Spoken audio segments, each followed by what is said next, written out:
Hello student welcome to MP learning zone. आज topic रही core paper 3 रो 8 marks और 5 marks question देखा question important रही। प्रथम क्वेश्चन 5 मार्क्स क्वेश्चन गुड़िक देखा चर्या गीतिकार सामाजिक मूल्य संपर्क में लेख या 5 मार्क्स इंपोर्टेंट रही। तार साहित्यिक मूल्य संपर्क में लेख, धार्मिक मूल्यांकन कर और चर्यापदर भाषा संपर्क में लेख बा चर्या गीतिका संपर्क में लेख भी आसीपर। तार वीडियो बनई सारी यूनिट 1 देखिपर यार आंसर सब रही। चर्यापदर भाषा संपर्क में देख तापर संध्या भाषा विषय आसीपर 5 मार्क्स इंपोर्टेंट रही। संध्या भाषा रही सब रही।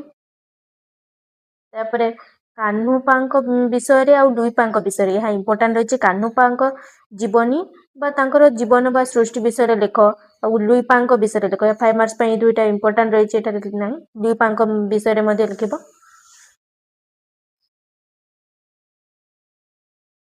लुईपा संबंध में शिशुभेद संपर्क 5 मार्क्स मोस्ट इंपोर्टेंट रही। शिशुभेद जो नाथ संप्रदाय जो रही। नाथ जोगी मान परिचय प्रदान कर।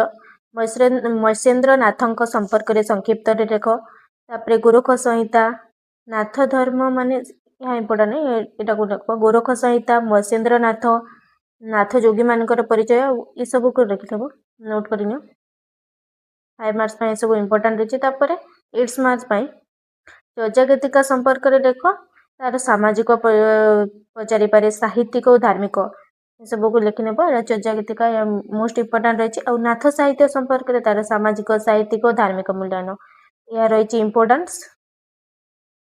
ये क्वेश्चन गुड़िक आंसर ये चैनल प्लेलिस्ट रही देखी नहीं पार।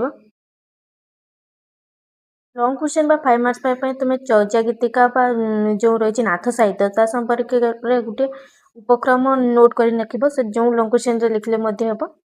चर्या गीतिका संपर्क में लिख चर्या गीतिका हूँ 84 जन सिद्धाचार्य द्वारा रचित कवितार गोटे समाहार जो रही इत्यादि रही। जो नेक्स्ट वीडियो आम यूनिट 2 रो 1 मार्क 2 मार्क्स 5 मार्क्स और 8 मार्क्स क्वेश्चन आंसर देखा कौन इंपोर्टेंट रही। वीडियो भल लगे तो please like comment share and channel को सब्सक्राइब करंतु। रहुछि देखा नेक्स्ट वीडियो रे।